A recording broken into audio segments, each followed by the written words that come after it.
Hi, I'm Dr. David Clark. Over the years, I've been working with John Cotomy, an endodontist from Durango, Colorado, to redesign endodontic access.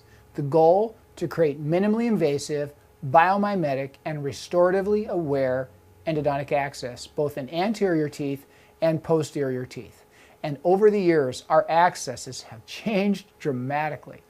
So what's out and what's in? Well, what's out are round burrs. What is in? Tapering diamonds and tapering carbides. Let's take a look at the new EndoGuide burrs from SS White. John and I have worked on this project for years to help design conical carbides for endodontic access. These burrs are a modified version of the patented fissurotomy burrs. In restorative dentistry, the fissurotomy burr and preparation revolutionized minimally invasive Class 1 composite restorations. In just a second, we're going to be showing some clinical footage demonstrating these new tapering carbides from SS White. So why are round burrs so problematic, and why are the EndoGuides so helpful? Well, it really comes down to shapes. When we look at my brother Tom's endodontic accesses, they show the classical round burr gouging pattern. Let's take a look at the series of images that explain round burr gouging and the consequent difficulty of trying to find the canal with a hand file. Round burrs typically cut parallel-sided, irregular walls. This changes what should be a routine task into a potential nightmare. In contrast, when we machine a smooth, conical funnel shape with the EndoGuide burrs, the access can be slightly off-center, but you can still easily trace the file up and down the smooth cone shape and routinely discover tiny calcified canals. Let me go ahead and compare them with round burrs. Let's take a look under the microscope. Now what you're seeing is some surgical length round burrs and traditional round burrs going 1 through 6. John and I have both eliminated the use of round burrs for endodontic access, and when John first came to me and said, "You got to get rid of your round burrs," I couldn't believe him, and this is the last thing we want to use for endodontic access. These are the diamonds that I like to use and the carbides that I like to use for initial access. They're all round-ended carbides or round-ended tapering diamonds. I'm going to go ahead and grab the new EndoGuide burrs.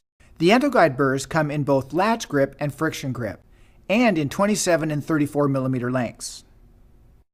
You will notice that even on the largest EndoGuide burrs, the tip size, which is what matters in endodontic exploration, is significantly smaller than any of these round burrs.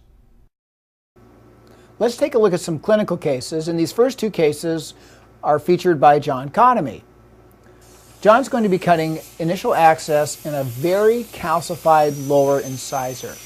He's going to be cutting this in a friction grip high speed with the super narrow tapered fissure tip.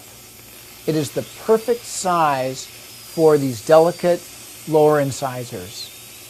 And it's interesting, even though this is a very calcific system, the burr is self-centering. He's going to drop this directly into the pulp chamber in a very minimally invasive, minimally traumatic fashion. Watch the file drop right into the system.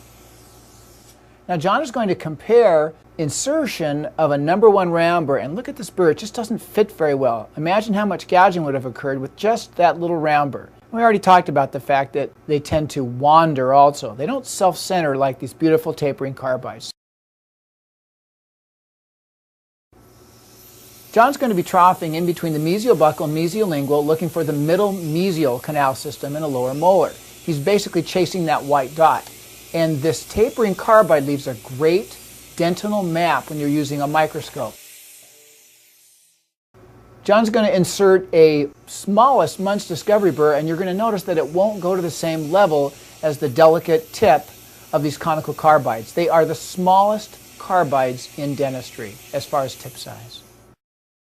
This is my case. I'm using the larger taper in a latch grip, which I think is great for general dentists who don't do endodontics all the time. It cuts slower, it cuts gently, and I'm basically chasing residual pulp tissue. It's like that little white line. It looks like old leather. So I'm gently grooming back and forth to see if there's an MB2 or fourth mesial canal system in the molar. And as I'm bottoming out, you'll notice that I'm coming up with clean dentin. So we're confident that we don't have any significant canal systems in that area. I hope you've enjoyed this brief synopsis of the transition away from round burrs and some of the old-fashioned access burrs to tapering carbides and tapering diamonds, which is the future of endodontic access.